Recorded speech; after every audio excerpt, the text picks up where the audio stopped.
she's retiring actually in a couple months as a colonel. So like she's got her career. And so there was an aspect of, I'm trying to figure out how to say it. There's an aspect of the military that I love where the truth isn't wrong. If you screwed something up, I don't have to worry about your feelings to tell you that you screwed something up and that you have to fix it.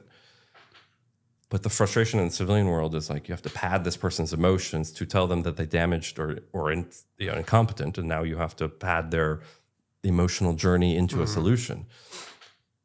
And I had the drive of like, let's just get to the solution as quick as we can. You can deal with your emotions later, or not at all. And so there was an aspect, like once I got into Army ROTC, I was, really physically fit. I was smart. I was the first kid from University of Tennessee to go to mountain warfare. And so they have a couple slots. And so that slot had just opened up and I, aced mountain warfare course up in Vermont. And so military life was really appealing to me. And incidentally, right at that time, I met my first Green Beret. And his name was Danny. And I don't know why he took a liking to me and my buddy Christian. We were just, buddy Christian was somewhere in South America, but we just had a different mentality about us. And that, really coincided with Danny, who was just coming off his careers as a Green Beret, was going to college. And like we'd go out for beers and Danny would start telling us incredible effing stories because he was on the opening push into Afghanistan. And the story that I love from it that always resonates is that Danny and his special forces team were in Afghanistan and they had to get one of the local warlords to work with them so that they could get all his troops. So Danny's sitting there, he's talking about how they're trying to hem-haw, trying to get him to commit his troops to the U.S. cause, and the general won't do it. And so the warlord won't do it. And so they find out that his son, the warlord's son, is going to go from one village to another. And they're like, hey, we'll escort your son. And the warlord's like, great, no problem. I'd love to have a SF team escort my son. And so as they're escorting him, all of a sudden there's a Taliban ambush. And so the whole SF team like rallies around the son, starts shooting everybody in the hills. The son takes a round to the back of the leg. And Chinook comes in. They throw him in there. They evac him. They take him to a hospital. Then they go and they tell the warlord, like, hey, your son's been shot, but we took care of him. We're going to save his life. And they pick up the warlord, fly him to the hospital. The warlord comes in. He's got really cute nurses taking care of his son. His son's leg is all bandaged up and he's eating ice cream. And the warlord's like, oh my God, this is, I love America. Yes, you can have my troops. And, this continues to win the war against the Taliban because he commits the troops. And Danny's drinking his beer and he starts laughing. He's like, but what we didn't tell the warlord was that I was 100 meters behind them and I shot the son in the ass with a .22 rifle. And that everything had been pre-staged and that was a CIA hospital. That they had just specifically set that up and they'd flown in the ice cream that day at like $10,000 a pint. Shit. Right? And like this had all just been coordinated. And I'm sitting there like drinking my beer and I'm like, that's what I want to fucking do. I want to be in whatever organization Danny just said. That's how you solve problems. Because if you think about it, that's how I'd been solving all my problems already up until my 20s. I was going to say, it's funny. I tell guys this all the time.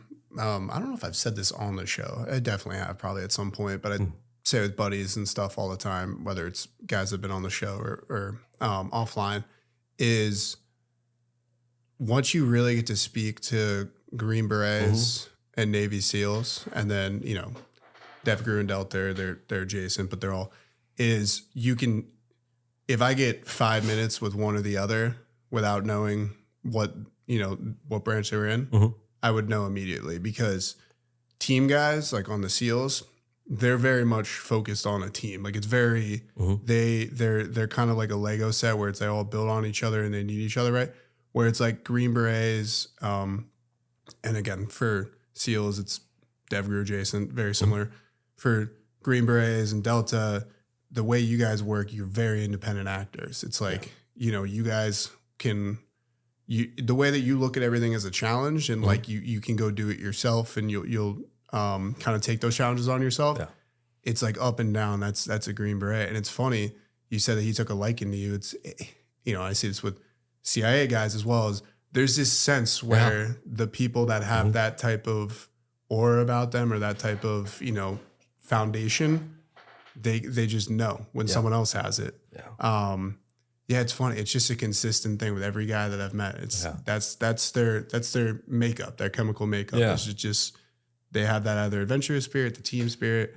Yeah. So the whole time you're running that down, I'm like, man, there it is again. It's like he's just the perfect candidate. No, it's good that you mentioned that because I don't have very many civilian friends, but the ones that I have are all the way they think is. I was like, there's been more than enough thoughts where I'm like, oh, they should have been a Green Beret. And I asked one buddy, Jake, and he's like, yeah, I actually was going to be and enlist as a Green Beret, but I had some family difficulties, and I'm like, oh, that makes sense, So yeah, like that's a good point. There are fundamental ways that people think or approach problems or the aura they put off.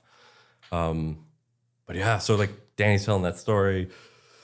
We're having a barbecue. A couple of his other buddies show up, and they're showing, like battle scars and everything else. I'm like, oh, these guys just see life different in an amazing way. And so college runs its course for me. I burn out at about the 3-year mark. Oh, so I don't go to be a Green Beret because I had a girlfriend at the time, and she gave me the sob story, like, if you go, what will happen to us? And I'm like, oh, I love you, like, I'm just a fucking idiot.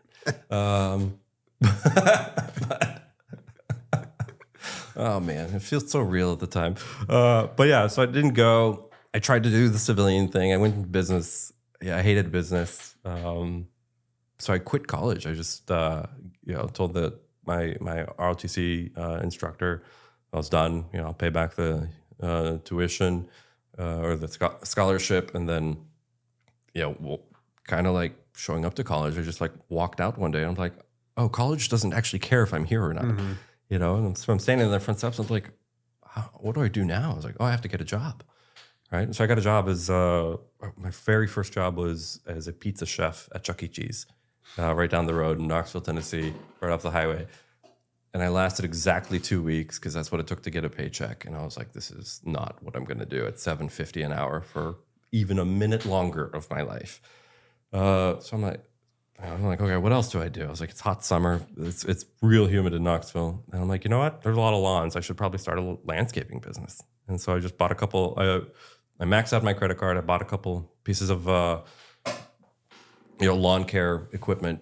Old lady hired me on the spot, trimmed hedges, and bought a pickup truck. And by that summer, I was making like $100,000. I was like, that's amazing. I made an F ton of cash. I'm taking like a week or two off at a time, and I don't care. And I've got clients backlogged for months, right? I'm doing something right. But then like I'm mowing a lawn, and just like the smell of gas and the fuel and knowing I got to do maintenance on this thing and the engine starts sputtering, I'm just like, no, I'm done, right? So I just take everything, I put it up for sale, I sell it. And I'm just sitting there, I'm like, okay, what do I do now, right? Never going to do landscaping again. Money's not what I want in life. It's a component, it's a tool, but I don't want it. I'm like, okay, well, I got some friends in DC, right? Some of my American school friends had gone to Georgetown and American and everything else. And I was like, I'll just go out there, see what my buddies are doing. So I go out there and I start hanging out with them. These people are starting to work for banks, and they're starting to work for investment firms, and they're starting to like work for governments. And I'm like, oh, here I am where all I can say is like landscape and college dropout. These people and ROTC dropout, right? And these guys are over here, making $1 million deals with Goldman and Sachs and all this other stuff.